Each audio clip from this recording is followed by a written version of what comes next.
ইঁদুর এবং বিড়ালের গল্প। একদিন এক গ্রামের এক ছোট্ট ঘরে থাকতো একটি চালাক ইঁদুর ও একটি চতুর বিড়াল। বিড়ালটি ছিল ঘরের মালিকের পোষা, আর ইঁদুরটি লুকিয়ে লুকিয়ে খাবার খেত। প্রতিদিনই বিড়ালটি ইঁদুরটিকে ধরার চেষ্টা করত, কিন্তু ইঁদুরটি ছিল খুবই বুদ্ধিমান, তাই বিড়ালটির ফাঁদে পড়ত না।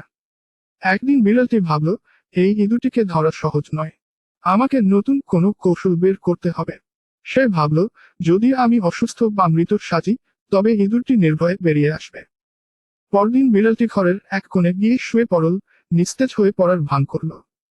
ইঁদুরটি দূর থেকে দেখল, বিড়ালটি কোনো নড়াচড়া করছে না।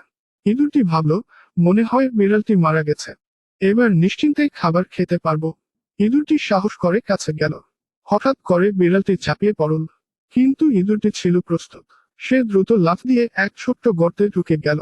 ফাঁদে পড়ল না। গর্ত থেকে বেরিয়ে ইঁদুরটি হাসতে হাসতে বলল, বিড়াল মিয়া, শুধু মৃত সাজলেই হবে না, আসল বুদ্ধিমত্তা থাকতে হবে।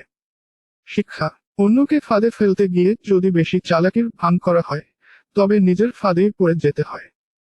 সত্যিকার বুদ্ধিমত্তা সাবধানতা ও সতর্কতায় থাকে।